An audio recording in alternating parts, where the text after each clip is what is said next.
I live in this small town with its charms and problems. Until recently, our town was entirely white, which meant locals had outdated views they expressed openly. Over the last decade, we've seen a growing East Asian community moving in, mostly Chinese and Thai families. This has upset what I call the I was born here, brigade. My daily routine is simple. Every day I take my dog, SP, for a walk. We stop by this small kiosk near the park run by this kind Thai couple. They love SP and always save treats for him. After getting our snacks, I sit for a while drinking and watching dogs in the park while SP gets treats and attention. Then we go through the woods where SP swims while I dip my feet in the river. Then we cross this bridge and head home. Today started like any other. SP ran ahead to see his favorite people while I sat down, put my headphones on, and watched puppies that were out for a walk. That's when I noticed this couple sitting on a bench nearby with their little girl. The mother was glaring at my Thai friends. At first, I thought maybe that was just her face. My friend came over to chat, so I paused my music and we talked about the puppies. I noticed the couple was now glaring at me too. It felt uncomfortable, so SP and I continued our walk. After SP failed at racing a squirrel and we cooled off in the river, we headed toward the bridge that would take us home. I still had my headphones on but hadn't turned the music back on. I tend to forget I'm wearing them. As we walked, I heard footsteps behind us. It was that same couple and their kid. I heard the little girl asking if she could pet my dog. I was about to agree, but before I could, the mother said I couldn't hear her because of my stupid headphones. I rolled my eyes but decided these people weren't worth talking to, so I kept walking and pretended I couldn't hear them. Lucky my music was paused because what I heard next showed what disgusting people they were. The father asked his wife if I was the same person they had seen earlier at the park. The mother called me a hipster and used a bad word. She then went on a racist rant, blaming people like me for supporting foreign businesses rather than local ones, and claimed if we didn't support these foreigners, they would all go back to their countries. She used racial slurs throughout. Her husband just muttered in agreement. The mother kept saying these hateful things the whole way. I felt bad for their little girl, for my friends, for anyone who had to deal with these people. I wanted to say something but didn't want to start a fight in front of their child. We reached the bridge. It's narrow, so you cross in single file. There we were, me first, followed by SP, then the mother, the father, and their daughter last. That's when it happened. SP suddenly stopped right in front of the mother. He squatted down and took the biggest, nastiest, smelliest poop ever. This thing was massive. It could have had the United Nations putting sanctions on my dog's butt. It could have applied for a driver's license and taken out a mortgage. It was that big. When the smell hit her, the mother leaned over the side of the bridge and made a loud vomiting sound. Her husband told her to stop throwing up. Their daughter couldn't stop laughing. I quickly grabbed a poop bag and cleaned it up. Once it was sealed, I walked away with SP wagging his tail behind me as we left them on the bridge. SP got a strawberry chew when we got home, and I got this story to share. I had a thriving catering business I built from scratch, a loving husband who supported my dreams, and a daughter who made every exhausting day worth it. My company wasn't huge, but we had a solid reputation in town for quality food and professional service. I'd worked for 5 years to get there, midnight meal prep, weekend events, and juggling family time with business demands. Then I met her, the woman who would later be known in my nightmares simply as Karen. I was at this monthly business mixer downtown, setting up my sample appetizer station like I always did. These networking events were great for landing corporate clients, and I needed to expand beyond birthday parties and small weddings. I was arranging my mini quiches when I felt someone's eyes on me. She stood there in expensive clothes and jewelry that probably cost more than my monthly rent. I smiled and extended my hand, introducing myself as the owner of Fresh Start Catering and offering her one of our signature appetizers. She looked me up and down and told me she only networked with successful people. Then she walked away, left me standing there with my hand out like an idiot. My cheeks burned as I noticed a few people had witnessed the exchange. Despite this humiliating introduction, My business brain kicked in. A woman that wealthy could be a valuable client. Maybe she was just having a bad day. I swallowed my pride and got her contact info from the event organizer. A week later, I was sitting in her mansion with marble floors and artwork that looked museum quality. Her home office was bigger than my entire kitchen. She told me she was hosting a charity gala next month with 300 guests, very important people, and she needed everything perfect. I tried to explain that I understood and brought some sample menus based on the season, but she interrupted me. She wanted fresh strawberries and figs for the appetizer display. When I pointed out it was January and those items would be out of season, suggesting we could substitute with something else, she said that she didn't care about the cost. She told me to just make it happen because money was no object. I should have walked away right then. But the potential paycheck was too tempting. My daughter needed braces and our car was on its last legs. I agreed to see what I could source, explaining it might take some special ordering. She sighed and said this was why she usually hired caterers from the city. But her usual person was booked, so here we were. For the next 3 weeks, my phone buzzed constantly with her demands. Text messages at 3 a.m. about changing the napkin colors. Calls during family dinner about how the crab cakes should be precisely 1 inch in diameter, no more, no less. When I tried to explain that I understood she wanted everything perfect, but some of these changes would require additional fees, she cut me off and asked if she had asked about the cost, then told me to just do it. My husband started calling her the client from hell. My staff threatened to quit, but I kept going, thinking about that final payment. The day of the event arrived. My team and I showed up 5 hours early to set everything up. We were arranging the last of the centerpieces when Karen walked in. She shouted, asking what this was. I tried to greet her, explaining we were just putting on the finishing touches, but she wouldn't listen. She yelled that the roses were blush when she had wanted pale pink, then asked if I was colorblind or just incompetent. I tried to explain that these were the exact flowers approved in our last meeting, and that I had the signed form, but she didn't care what she had signed and said it was wrong. Then she wanted to know where the ice sculptures were. When I explained that ice sculptures weren't in our contract and that we had discussed them but she had decided against them, she became more angry. She accused me of contradicting her and said she would never forget something so important, claiming I was trying to ruin her event. By this point, guests were starting to arrive. Wealthy people in formal wear were witnessing this meltdown. I tried to keep my voice professional. I apologized for any miscommunication and offered that my team could rearrange the flowers while I greeted her guests. She told me not to touch anything else, saying I'd done enough damage. She was screaming so loudly that everyone turned to stare. Her face was red. I'd had enough. I said that I had fulfilled every item in our contract, answered her messages at all hours, sourced impossible ingredients, but I would not stand there and be treated this way in front of her guests. She called me ungrateful, and then she lunged at me. Her hands shoved against my chest so hard I stumbled backward into the dessert table. Chocolate mousse cups went flying as I hit the floor. Before I could get up, she was on me, slapping at my face and pulling my hair. I tried to block her hits, but she was surprisingly strong for someone so thin. All I could think was that my daughter would see these bruises. One guest called for someone to stop her. Another guest asked Karen if she had lost her mind. 2 men in suits pulled her off me while I scrambled to my feet. My white chef's coat was covered in chocolate and my lip was bleeding. Karen was still yelling, claiming I had ruined everything and wanting someone to arrest me. The security guard told her that they all saw what happened and the only person getting arrested would be her.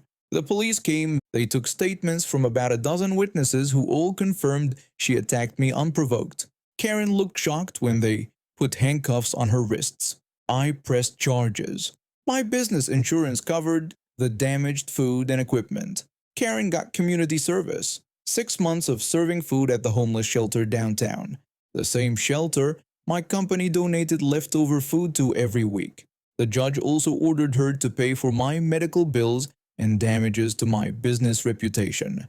The publicity from the incident actually brought me more clients. People who witnessed it spread the word about how my staff handled everything, even with their boss being attacked. I still cater high-end events. I'm more careful about which clients I take on now. When I'm serving food at the shelter as a volunteer, I see Karen in her community service vest, serving mashed potatoes with a scowl. My husband says I should feel bad for her, but I don't. That catering event wasn't just the worst day of my professional life, it was also a turning point. I realized I'd spent too long letting people with money push me around. Now when potential clients get demanding, I tell them we might not be the right fit for their event. I've never been happier. I was 14 when my life changed during the summer of 1988. Until then, I'd been a good kid, smart, and responsible. But during a one-week trip to another state, I made a stupid mistake. While trying to impress some kids I'd met, I got involved in theft and property damage. Nothing major, about $100 worth, but enough to get the police involved. This was out of character for me, and I was sorry for what I'd done. When my parents found out, they weren't just angry but disappointed, which felt worse. Their punishment was fair. I had to pay back double the damage, meaning I needed a job. My mom told me to go to our local convenience store and ask for work. The store owner needed a stock clerk and hired me at minimum wage, $3.35 an hour. The schedule worked well, Saturdays and Sundays from 11 to 6, plus Tuesday nights. The store had a sub shop on one end and the convenience store on the other, with storage, walk-in coolers, and the main desk in the middle. 3 cashiers worked there, Amy, Betty, and Charlie. Amy was in her 50s and worked most shifts. Betty and Charlie, both in their 30s, were always nice to everyone, but Amy was different. I kept working through summer, fall, and winter. My hours increased to include Wednesday nights. During my first 6 months, the owner fired 3 other stock clerks for theft. I never thought about stealing. The owner let me have sodas and candy whenever I wanted. Just 2 rules: don't touch the beer and don't steal. I love the round beef jerky from the glass jar and Orangina soda. The job was simple: keep coolers stocked, sweep and mop floors, help customers. Tuesdays were delivery days, so I'd price everything, rotate stock, and organize inventory. Though stocking cigarettes was the cashier's job, I helped by bringing the cartons they needed. I did what was asked without complaint. I was always on time. My mom had a rule about my paychecks: half to spend, half to save. My bank account kept growing. My mom worked in town where she knew everyone. If I stepped out of line, she'd hear about it before I got home. This kept me honest. One day, Mom came home from work looking serious. She told me what her friend saw at the store. Her friend was shopping when Amy, who didn't know she was connected to us, was smoking with her friend. Amy said she would show her friend something funny. She yelled for me to come to the front. I ran up right away. Amy told me to sweep the parking lot even though it was drizzling. I put on my coat, grabbed the broom, and did it while Amy and her friend laughed. Mom's friend went straight to tell my mom. Mom also heard from someone else that Amy had said other mean things about me. Amy was nasty, a yeller who slammed things and talked rudely about others. She wore heels that made a loud clomp clomp sound throughout the store. I was stunned when Mom told me. I was a good kid. No one knew about my trouble with the police, which was cleared up. I played sports, got good grades, and had friends. Why would an adult treat me this way? Mom asked what I wanted to do. I told her I couldn't work there anymore. Mom told me to get on my bike and tell the owner I was quitting and explain why. So I did. The owner looked shocked when I explained. I also mentioned my grades were suffering because I worked late. I'd ride my bike home but would be too wired to sleep. My parents would be in bed, so I'd stay up until 1 a.m. watching TV. Then I'd wake at 5:45 a.m. to shower before my brothers and catch the 7:15 a.m. bus. The owner surprised me. He offered a raise to $4.25 an hour, said I could do homework at the desk, reduced my tasks to just stocking and cleaning, helping customers, and told me I didn't have to do what Amy told me anymore. I accepted. When I told my parents, they were happy. Mom made my favorite dinner. Dad shook my hand.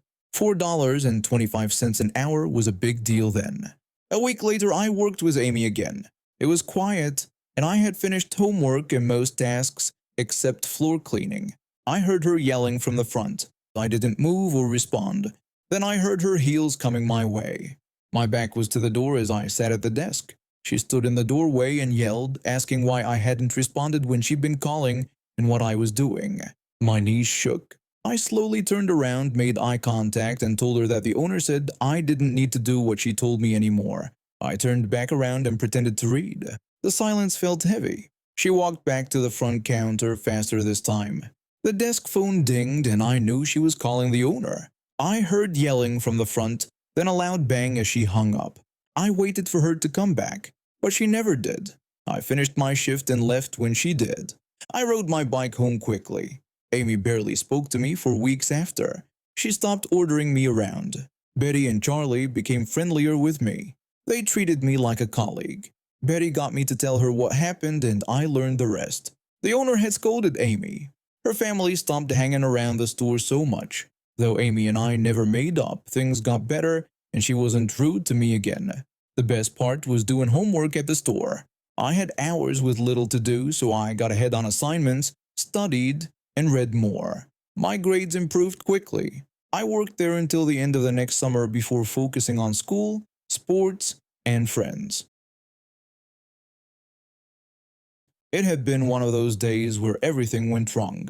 I've been working overtime at the grocery store where I've been employed for the past 3 years. Not by choice, but because my co-worker called in sick at the last minute. Again. Third time this month.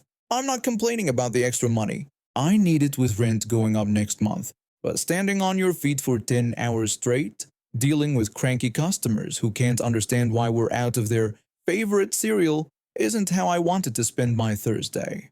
By the time my shift ended, it was already dark outside. I hurried to the bus stop, checking my watch every few seconds. The last bus that goes to my neighborhood leaves at 9:30 p.m., and it was already 9:25. If I missed it, I'd have to take 2 different buses and walk an extra mile to get home. When I reached the stop, I saw the familiar headlights of the number 42 bus approaching. Relief washed over me as I fumbled for my bus pass. The driver, an older man with salt and pepper hair, recognized me and gave a small nod as I climbed aboard. I thanked him for waiting, mentioning that I thought I might miss the bus. He replied that it wasn't a problem and that I had just made it in time. The bus wasn't crowded. A couple of teenagers with headphones, an elderly woman knitting a scarf, and a man in a business suit who had clearly had a long day just like me. I sat down in my usual seat near the middle, letting out a sigh. Just as the driver was about to close the doors and pull away from the curb, I heard a voice from outside. Someone was yelling for the bus to wait. I looked out the window and saw her, a woman in her 40s, power walking toward the bus. She had a phone pressed to her ear with one hand while waving at the bus with the other. You know the type, acting like they're in a hurry but moving at the pace of a casual stroll. The driver waited. He even reopened the doors that had already started to close. Everyone on the bus watched as this woman approached. She was talking loudly into her phone. I could hear her complaining to someone about an inadequate presentation, saying they needed to redo the entire thing by Monday. She went on about how difficult it was to put together a decent PowerPoint. The woman reached the bus and then she stopped walking. She lowered her phone from her ear, stopped talking, and started typing something. She wasn't even looking at the bus anymore, just standing there, texting like we weren't all waiting for her. The driver looked in his rearview mirror at the rest of us. The businessman checked his watch. The elderly woman shook her head. 5 seconds passed. Then 10. The woman was still typing, completely oblivious to the fact that she was holding up an entire busload of people who just wanted to get home. Then the driver closed the doors. The woman's head snapped up at the sound, her mouth dropping open. As the bus pulled away from the curb, I saw her face change from surprise to outrage. She started waving her arms wildly, phone still in hand. The businessman across from me started chuckling. The elderly woman smiled down at her knitting. Even the teenagers pulled off their headphones for a moment to see what was happening. The driver commented that some people think the world revolves around them. I replied that what he did was awesome, and I didn't think he would actually leave her behind. He told me that after driving this route for 15 years, he had learned to spot the people who would keep him waiting all night if he let them. As we continued down the road, I smiled. After a day of dealing with entitled customers who treated me like their personal servant, watching someone get what they deserved felt good. The rest of the ride home was peaceful. The rocking of the bus nearly lulled me to sleep. When my stop came, I thanked the driver again for both the ride and the entertainment. He wished me a good night and said he would see me tomorrow. As I walked from the bus stop to my apartment, I thought about the woman still standing at that bus stop. Would she have to wait for the next bus? Would she have to call a taxi? Would she learn anything from this experience? Probably not. People like that rarely do. But for one brief moment, she wasn't able to make the world bend to her will. I climbed the stairs to my apartment, kicked off my shoes, and collapsed onto my couch. Despite being tired, I was smiling. A bus driver who knows when to close his doors and drive away.